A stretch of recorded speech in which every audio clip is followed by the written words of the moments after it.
이사야 43장 19절 말씀, 한 절 말씀이에요. 우리 다 같이 한번 읽어보시겠습니다. 같은 목소리를 한 마음으로 시작. 보라, 내가 새 일을 행하리니 이제 나타낼 것이라. 너희가 그것을 알지 못하겠느냐? 반드시 내가 광야의 길을, 사막의 강을 내리니. 아멘. 오늘은 보라, 내가 새 일을 행하리라, 이런 제목으로 말씀을 증거하도록 하겠습니다. 우리는 2년 동안, 재작년 12월 20일께 되는 것 같아요. 저 우한에서, 중국 우한에서 코로나가 발생을 했다고 그러더니 얼마 안 있어 이제 1월 달에 막 우리나라 대구에 엄청나게 확진자들이 퍼지게 된 것을 기억하게 됩니다. 자, 그런데 여전히 현재도 어제부터 막 이제 방역 지침도 더 강화되어서 밖에 나가서 모임도 4명밖에 못하는 이런 상황이 되고 말았죠. 그러나 이것으로 끝나는 게 아니라 내년도, 후년도 전망이 밝지 않습니다. 자꾸 전문가들 또 의학계에서 나오는 그런 예견들은 앞으로도 길게는 5년, 짧아도 뭐 2, 3년 그렇게 이야기를 하고 있어요.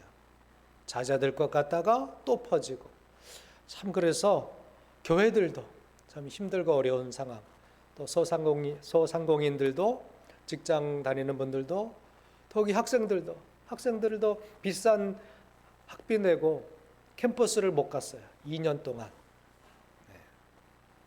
참 이런 상황 우리가 예상도 못했잖아요. 그렇죠? 이런 상황이 계속 벌어지고 있는데 아직도 우리는 터널 안에 있다라는 거죠. 전망이 밝지 않다라는 것입니다.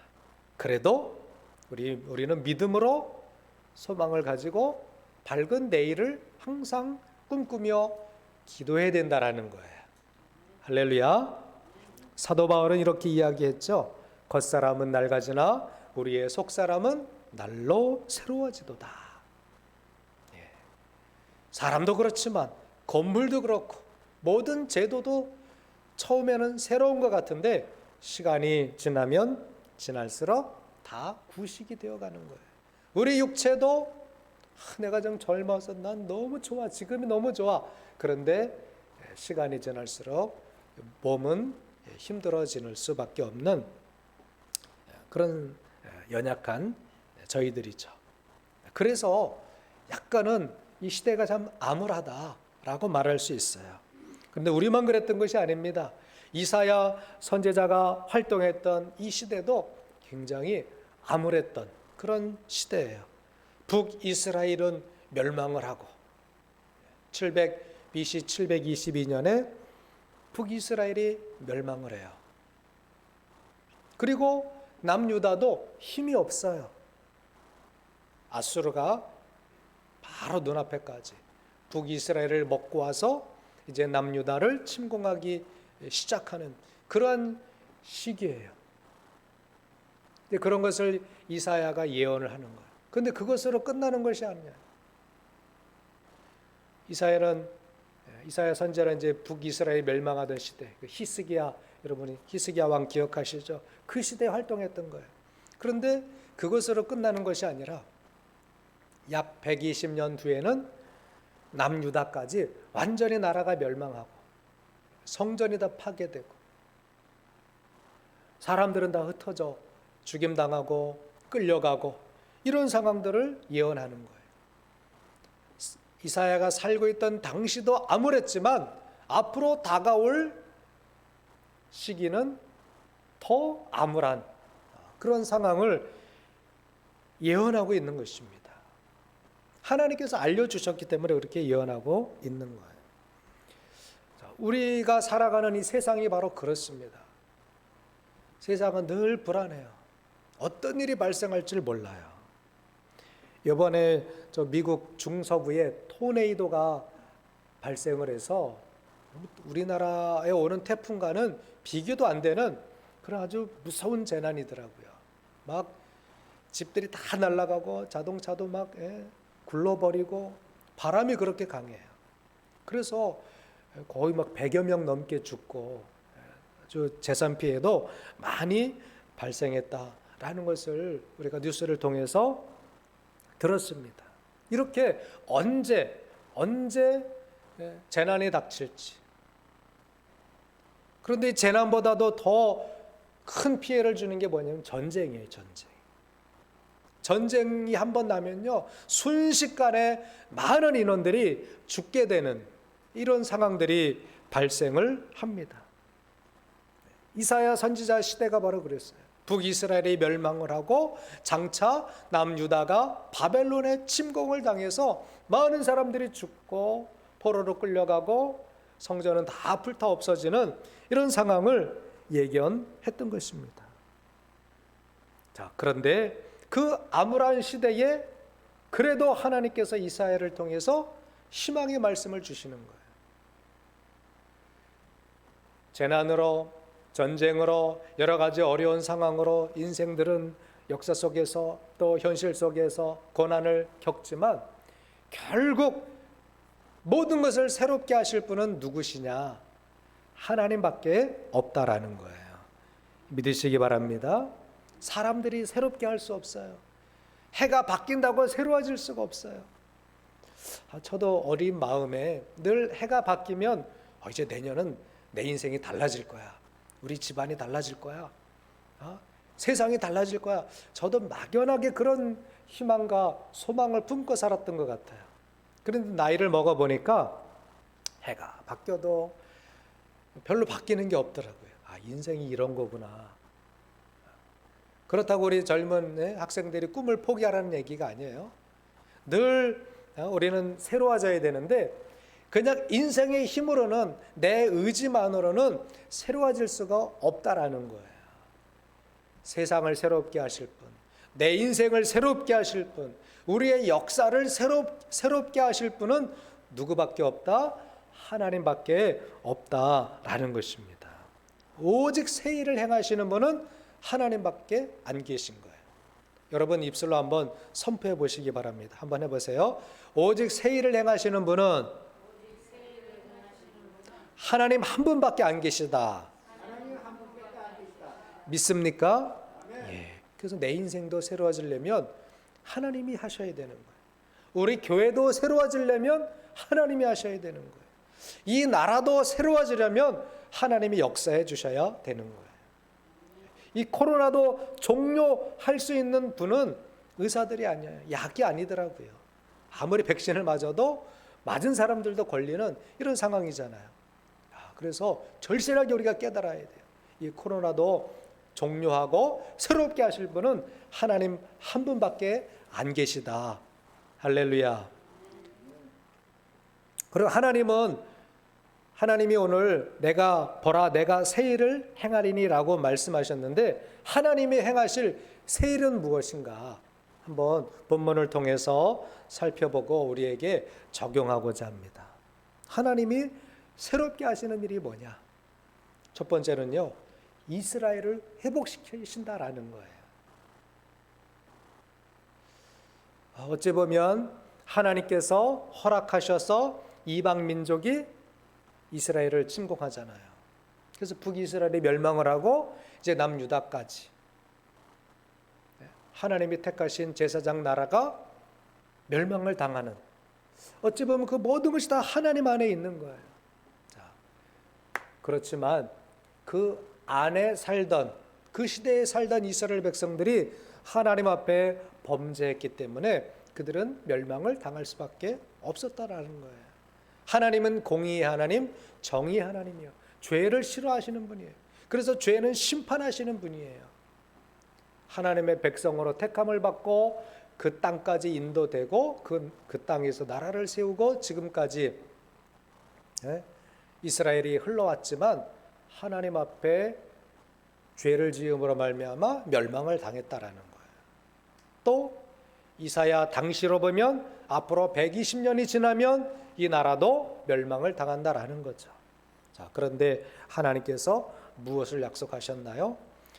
이 본장 43장 5절에서 7절에 보면, 여러분 성경을 한번 보세요. 5절에서 7절 한번 같이 읽어보시겠습니다. 시작.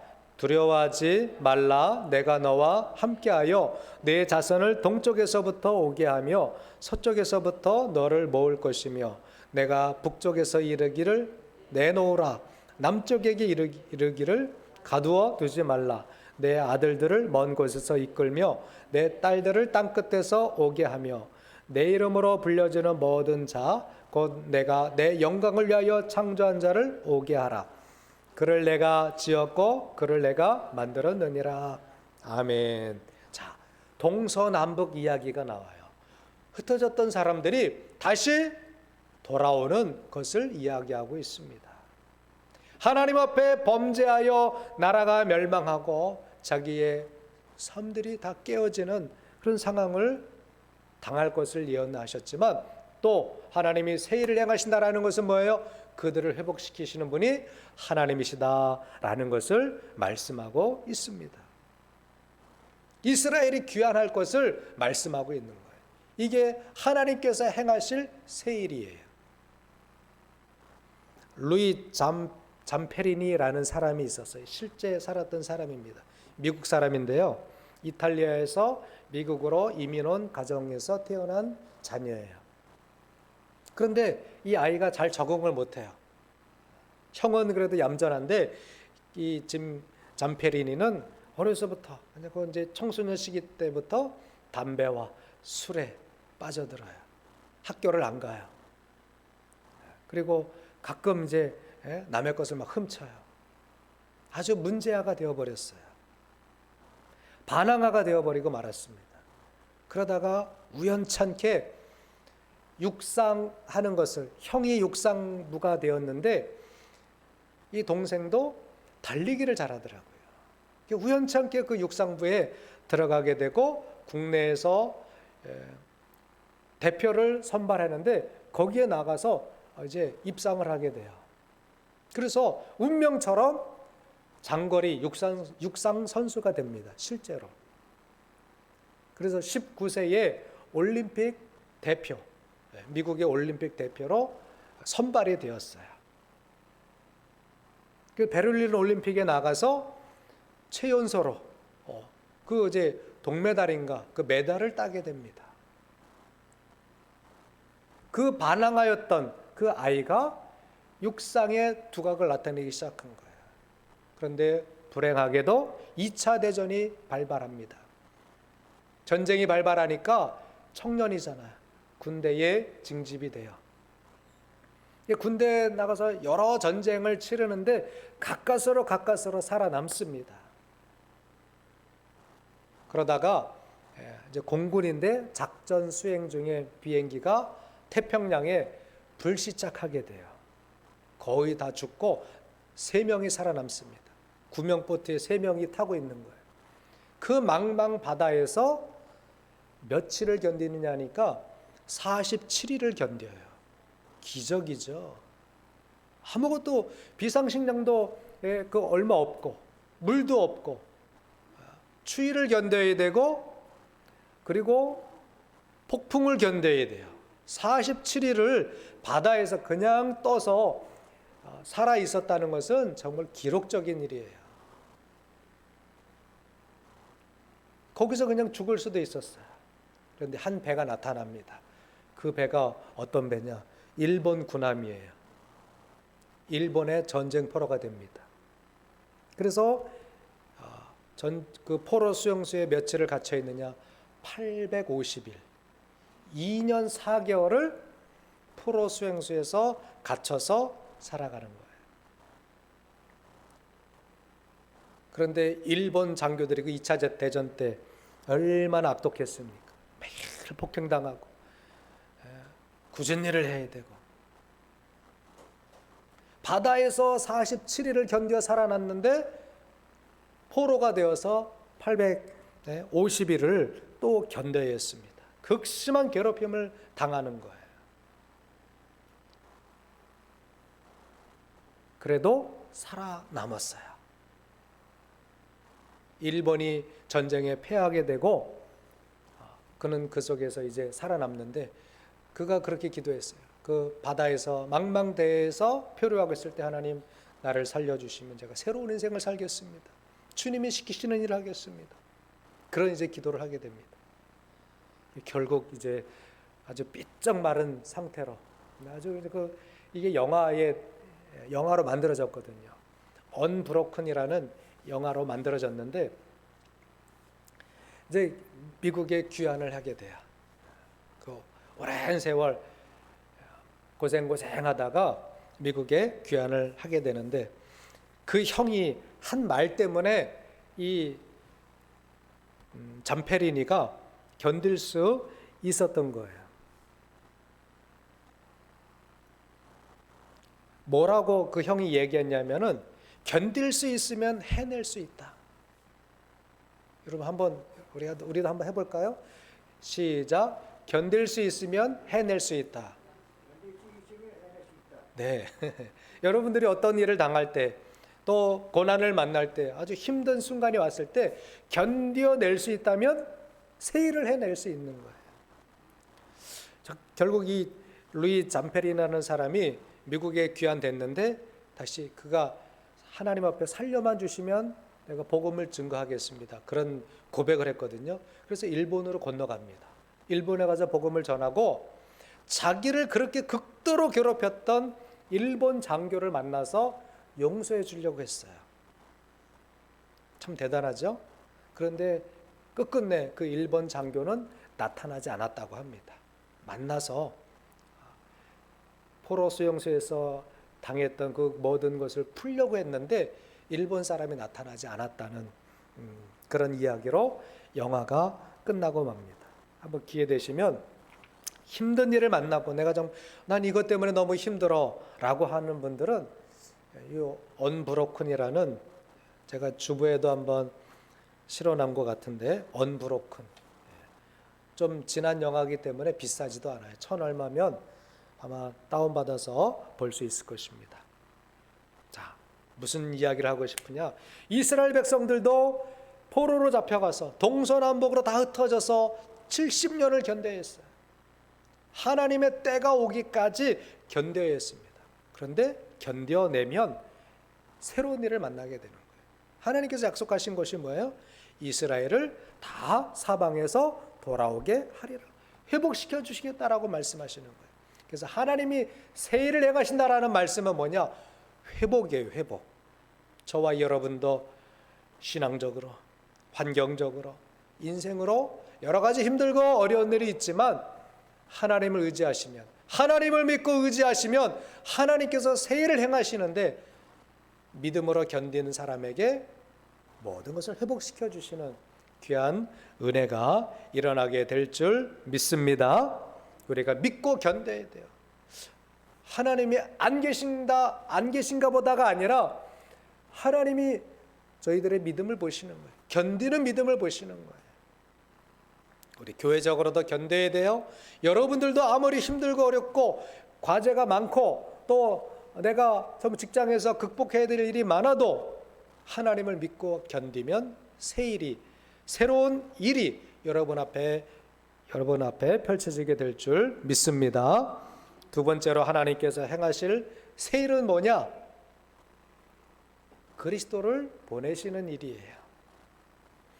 우리 11절 한번 읽어보시겠습니다. 11절 오늘 본 43장 11절 시작. 나 곧 나는 여호와라 나 외에 구원자가 없느니라. 아멘. 인류를 구원할 분은 하나님밖에 없어요. 믿으시기 바랍니다. 그분이 보내실 자가 구원자가 되는 거예요. 구원자는 하나님 한 분이시라 그랬습니다. 그래서 이스라엘 백성들이 반드시 의지해야 될 분이 누구였냐? 여호와 하나님이었어요. 그런데 실제적으로 그들은 살면서 하나님을 의지하나요? 점점점 하나님과는 멀어지고 이방신들을 의지하는 거예요. 바알신을 의지하고 아세라신을 의지하고, 저 강한 나라, 그때는요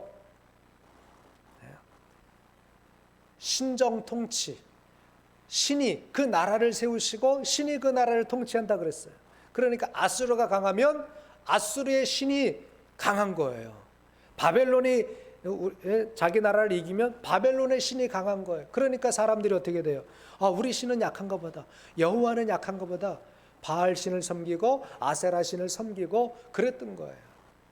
하나님을 의지해야 될 백성들이 이방 신을 섬기기 시작했어요. 그러니까 하나님이 그들이 의지하는 것을 다 끊어버리시는 거예요. 여러분 잘 들으세요. 내가 의지하는 것이 하나님이 아니라 돈을 의지하고 사람 의지하고 건강 의지하고 다른 거 내 재능 의지한다면 하나님이 그거 끊어버리십니다, 여러분. 왜? 우리는 하나님의 백성이기 때문에 믿으시기 바랍니다. 하나님의 백성들은 하나님이 택하신 자들은 누구를 의지해야 돼요? 하나님만을 의지해야 됩니다. 하나님만이 구원자예요. 하나님만을 의지해야 되는 거예요. 그런데 이스라엘 백성들이 점점 자기 나라는 약해져 가고 왕들은 자기 이상한 정치를 하고 하니까 백성들이 자꾸 하나님 의지하지 않고 세상 것을 의지하게 된 거예요. 그러니까 하나님이 다 끊어버리시는 거예요. 식량도 끊어버리시고 물도 끊어버리시고 안전도 끊어버리시고 그러니까 나라가 다 패망하고 만 거예요. 다른 것을 의지하면 안 됩니다. 힘들어도 우리는 의지할 분은 하나님 한 분밖에 없는 거예요. 내 인생에 아무리 혹독한 겨울이 온다 할지라도 의지할 분은 하나님 한 분밖에 없다라는 것을 우리가 명심하고 살아가야 됩니다. 인류를 구원하실 분은 오직 그리스도, 예수 그리스도 한 분밖에 없는 거예요. 그래서 마태복음 1장 21절에 보니까 아들을 낳으리니 이름을 예수라 하라. 이는 그가 자기 백성을 그들의 죄에서 구원할 자이심이라 라고 말씀하셨어요. 또 그 모든 일이 된 것은 주께로 선지자로 하신 말씀을 이루려 하심이니 이르시되 보라 처녀가 잉태하여 아들을 낳을 것이요 그의 이름은 임마누엘이라 하리라 하셨으니 이를 번역한즉 하나님이 우리와 함께 계시다 함이라 라고 말씀하셨습니다. 여러분 우리가 누구와 함께 있어야 됩니까?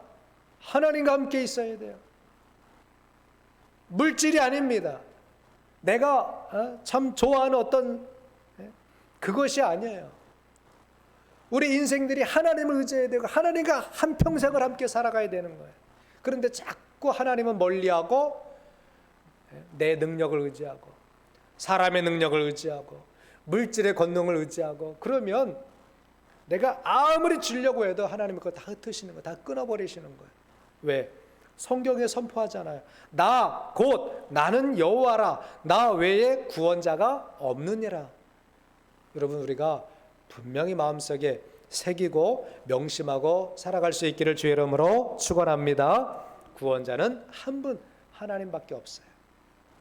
내가 힘들고 어려울 때, 내가 고난당할 때, 내가 죽을 것 같은 상황에서도 나를 구원할 분은 하나님 한 분밖에 없다라는 것을 우리가 잊지 말아야 됩니다. 세 번째로 하나님께서 행하신 새 일은 뭐냐? 하나님께서 새 일을 행하신다고 말씀하셨는데 새 일이 뭐냐? 바로 예수 그리스도의 재림이에요. 이미 예수님은 오셨어요. 이미 오셨고 그렇지만 우리가 날마다 예수님을 마음에 모시고 살아야 되죠. 매 해마다 우리는 성탄절을 또 축하하고 기념해야 되죠. 이미 예수님은 오셨어요. 그렇지만 다시 오실 예수님은 아직 우리가 언제 오실지 몰라요. 그렇지만 하나님이 행하실 새 일은 뭐냐? 예수님의 재림을 재림이 있게 하신다라는 거예요. 세상은요 가면 갈수록 새로워질 수가 없습니다. 에너지도 처음에는 많다가 점점 줄어들게 되는 거예요. 열역학 제2법칙. 더운 물이 차가운 물로 변화될 수는 없어요.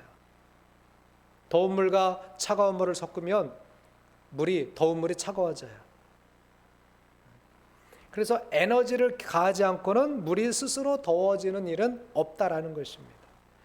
아무리 새 것도 시간이 지나면 낡아지게 돼요.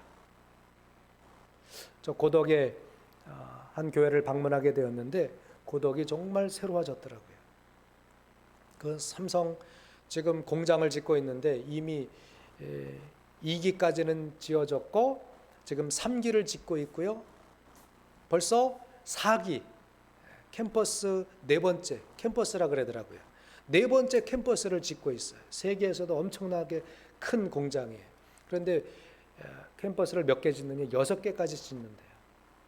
오토바이가 세워져 있는데 저는 거기가 동남아시아인 줄 알았어요. 베트남 같은 데 가면요, 오토바이가 그냥 때로 몰려다니거든요. 그 근로자들이 타고 다니는 오토바이가 그 인도에 그냥 수백 수천 대가 막 서 있더라고요. 야, 여기가 우리나라 맞아? 새로운 건물들이 막 올라가요. 평택에서 제일 비싼 그 아파트가 그 동양 파라곤인가? 그런 아파트 20층 넘는 아파트가 지금 있고 계속 건물이 올라갑니다. 시청도 글로 옮겨간다고 하죠. 새로운 건물들이 막 세워져요. 여러분 돈 있을 때 거기 하나 사놓으세요. 근데 항상 없는 게 돈이죠. 여러분 그런데 제가 무엇을 말씀드리고 싶냐면은 새 도시예요. 새 건물들이에요. 지금 막 짓기 시작하는 거예요. 그런데 몇 년 지나면 어떻게 될까요? 낡아지는 거예요. 새 도시가 헌도시가 되는 거예요. 여러분이 평택역 주변이 얼마나 옛날 30년 전에는 그래도 막 그렇게 새 건물이 막 올라가고 그랬잖아요. 그런데 지금은 완전히 구도심이 되어버렸어요. 마찬가지. 아무리 고독 신도시라 할지라도 세월이 지나면 10년, 20년, 30년 지나면 그쪽도 헌도시가 구도시가 되고 마는 거예요. 오직 세상을 새롭게 하실 분은 하나님 한 분밖에 안 계십니다. 세상이 새롭게 되는 날이 언제냐? 주님이 다시 오시는 날이에요. 할렐루야. 계시록 21장 1절 2절에 보니까 내가 새 하늘과 새 땅을 보니 처음 하늘과 처음 땅이 없어졌고, 여러분 우리가 살고 있는 이 하늘, 이 땅은 사라질 것입니다. 그리고 주님이 재림하시면 새로운 하늘과 새 땅을 우리에게 허락해 주실 거예요. 모든 것은 낡아집니다. 후패합니다. 우리가 아무리 세상을 새롭게 이야기해도 새로워질 수가 없는 거예요. 그러나 주님이 재림하시면 새로운 세상이 되는 거예요. 저는 그날을 기다려요. 그날을 믿어요. 여러분들도 우리 모두가 주님 오실 때 새 세상이 된다는 것, 새 하늘과 새 땅이 된다는 사실을 믿으시고 소망 가운데 사시기를 주의 이름으로 축원합니다. 우리 성도들에게 재림의 소망이 있어야 돼요. 그냥 살다가 죽는 거지, 그냥 이렇게 살다가 죽는 거지 여러분 절대 아닙니다. 주님이 다시 오셔서 죽은 자들을 다 살리셔.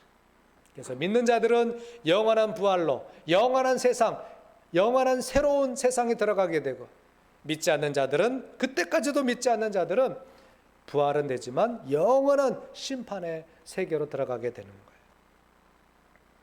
하나님은 이렇게 새로운 일을 행하시는데 회복시키시고 또 그 아들 독생자 구원자를 보내시고 장차 예수님이 재림하게 하시는 이 새로운 일들을 행하신다라고 말씀하시는 거예요.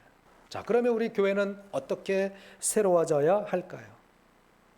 자, 우리 세희망교회도 새로워지기를 원합니다. 아멘. 맨날 우리가 꿈을 꿔야지 새로워질 수 있는 거예요. 우리 교회는 어떤 일이 새로운 일일까요? 또 그 일을 위해서 우리가 어떻게 해야 될까요? 저는 소망하기는 우리 내년부터는 우리 공동체가, 우리 교회가, 우리 성도들이 우리의 보금자리, 정말 우리 세희방교회가 마음껏 쓸 수 있는 보금자리를 마련하기 위해서 씨앗 헌금을 했으면 하는 그런 마음을 품고 있습니다. 그래서 저부터 시작할 거예요. 여러분들도 한 구자에 10,000원씩이라도, 한 달에 10,000원씩이라도 헌금을 해서 새 일을 한번 우리가 시작하자. 그러기 위해서 우리가 씨앗이 있어야 돼요. 씨앗 헌금을 해서 그 헌금은 다른 데 안 쓰고 우리 세희망교회 보금자리를, 월세를 벗어나서 정말 힘있게 주의 일을 할 수 있도록, 제가 몇 년 전부터 이야기는 하고 있지만 구체적으로는 우리가 시작은 못했어요. 그러나 내년부터는 정말 씨앗 헌금을 해서 언제가 될지 모르지만 준비하고 있으면 갑자기 또 하나님께서 허락하실 수도 있어요.